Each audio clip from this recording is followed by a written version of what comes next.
Saad by the renowned Quran. Those who disbelieve are steeped in arrogance and defiance. How many generations have we destroyed before them? They cried out when it was too late to escape, and they marveled that a warner has come to them from among them. The disbelievers said, "This is a lying magician. Did he turn all the gods into one god? This is something strange." The notables among them announced, "Go on and hold fast to your gods. This is something planned. We never heard of this in the former faith. This is nothing but a fabrication."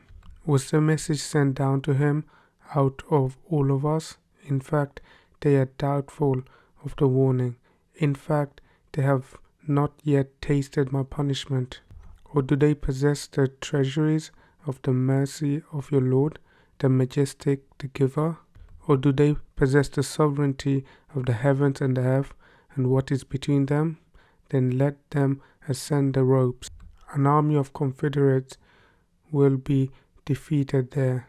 Before them the people of Noah denied the truth, as did Ad and the Pharaoh of the stakes, and Tamud and the people of Lot and the dwellers of the woods. These were the confederates.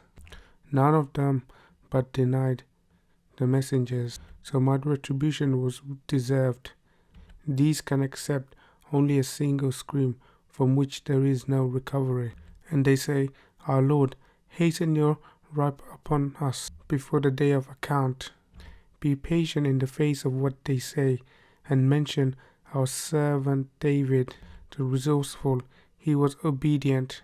We committed the mountains to glorify with him in the evening and at daybreak, and the birds gathered together, all obedient to him. And we strengthened his kingdom and gave him wisdom and decisive speech. Has the story of the two disciples reached you when they scaled the sanctuary? When they entered upon David and he was startled by them, they said, "Do not fear, two disputants. One of us has wronged the other, so judge between us fairly, and do not be biased, and guide us to the straight way. This brother of mine has 99 ewes, and I have one ewe." And he said, "Entrust it to me." And he pressured me with words.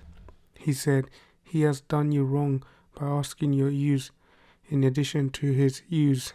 Many partners take advantage of one another, except those who believe and do good deeds, but these are so few." David realized that we were testing him, so he sought forgiveness from his Lord and fell down to his knees and repented. So we forgave him that, and for him is nearness to us and a good place of return. O David, we made you a ruler in the land, so judge between the people with justice, and do not follow desire, lest it diverts you from God's path. Those who stray from God's path will have a painful punishment for having ignored the day of account. We did not create the heaven and the earth and everything in between them in vain. That is the assumption of those who disbelieve. So woe to those who disbelieve because of the fire. Or are we to treat those who believe and do righteous deeds like those who make trouble on earth? Or are we to treat the pious like the shameless? A blessed book that we sent down to you, that they may ponder its verses, and for those with intelligence to take heed. And we granted David, Solomon, an excellent servant. He was penitent. When the beautiful horses were paraded before him in the evening, he said, "I have preferred the love of niceties to the remembrance of my Lord until it disappeared behind the veil. Bring them back to me." And he began caressing the legs and necks. We tested Solomon and placed a body on his throne. Then he repented. He said, "My Lord, forgive me and grant me a kingdom never to be attained by anyone after me. You are the giver." So we placed the wind at his service, blowing gently by his command wherever he directed, and the demons every builder and diver, and others fettered in chains. This is our gift, so give generously or withhold without account. For him is nearness to us and a beautiful resort. And mention our servant Job when he called out to his Lord, Satan has afflicted me with hardship and pain.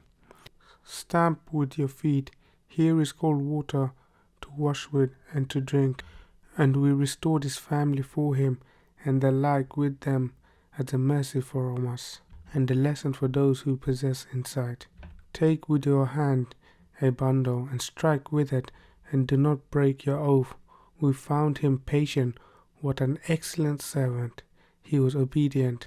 And mention our servants Abraham, Isaac, and Jacob, endowed with ability and vision. We distinguished them with a distinct quality, the remembrance of the home. To us they are among the chosen, the outstanding. And mention Ishmael, Elisha, and Ezekiel, and all are among the outstanding. This is a reminder, the devout will have a good place of return, the gardens of Eden, with the doors wide open for them, relaxing therein, and calling for abundant fruit and beverage. With them will be attendants with modest gaze of same age. This is what you are promised for the day of account. Such is our bounty, inexhaustible. All this, but the transgressors will have a miserable return. Hell, in which they will roast, what a miserable abode. All this, let them taste it, boiling and bitter cold, and similar torments of diverse kinds. This is a crowd rushing headlong with you. There is no welcome for them. They will be scorched by the fire. They will say, But it is you. There is no welcome for you. It is you who brought it upon us. What a miserable end. They will say, Our Lord, whoever brought this upon us, give him double torment in the fire. And they will say, What is it with us that we do not see men we used to count among the wicked? Did we take them for mockery, or have our eyes swerved from them? This is certainly true, the feuding of the people of the fire. Say, I am only a warner, and there is no God except God, the One, the Conqueror, the Lord of the heavens and the earth, and everything between them, the Mighty, the Forgiver. Say, it is a message of great importance, from which you are turning away. I have no knowledge of the highest assembly as they dispute. It is only revealed to me that I am a clear warner. Your Lord said to the angels, I am creating a human being from clay. When I have formed him and breathed into him of my spirit, fall prostrate before him. So the angels fell prostrate, all of them, except for Satan. He was too proud, and one of the faithless. He said, O Satan, what prevents you from prostrating before what I created with my own hands? Are you too proud, or were you one of the exalted? He said, I am better than he. You created me from fire, and you created him from clay. He said, Then get out of here. You are an outcast, and my curse will be upon you until the day of judgment. He said, Lord, defer me until the day they are resurrected. He said, You are one of the deferred, until the day of the time appointed. He said, By your majesty I will seduce them, except for your loyal servants among them. He said, The truth is, and I say the truth, I will fill hell with you, and with every other one of them who follows you. Say, I ask of you no wage for this, and I am not a pretender. It is but a reminder to mankind, and ye will know its message after a while.